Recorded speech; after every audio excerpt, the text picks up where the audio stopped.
יש דפים על הכיסא, על המיטה והרצפה, יש קלסר שט באמבטיה עם הדג של השכנה, ויש לפטופ שנתקע פעמיים בדקה על השולחן.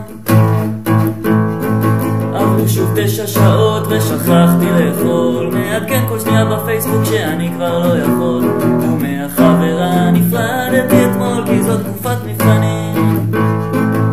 זאת תקופת מבחנים, זאת תקופת מבחנים, לא רואים את הסוף, אוכלים רק מרק עוף. זאת תקופת מבחנים, זאת תקופת מבחנים, זאת תקופת מבחנים.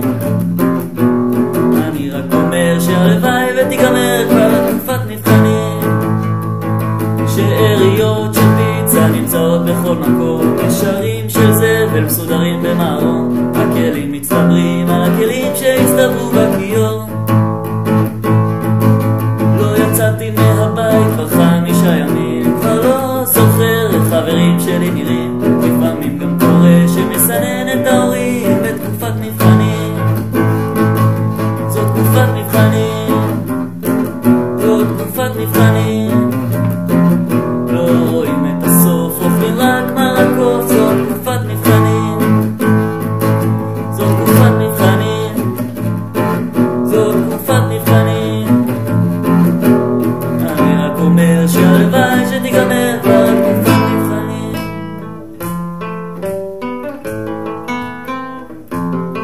זו המצאה של ניר ברקת להשאיר פה אנשים, או של מחזירים בתשובה שמגייסים מאמינים. זו שיטה של המרצים להוריד ממוצעים, או שזה טריק של פיצה האט להגדיל את הרווחים.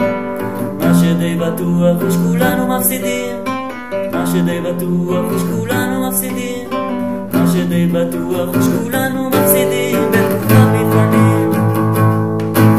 זאת תקופת מבחנים, זאת תקופת מבחנים, לא רואים את הסוף, אוכלים רק מרק עוף. זאת תקופת מבחנים, זאת תקופת מבחנים, זאת תקופת מבחנים.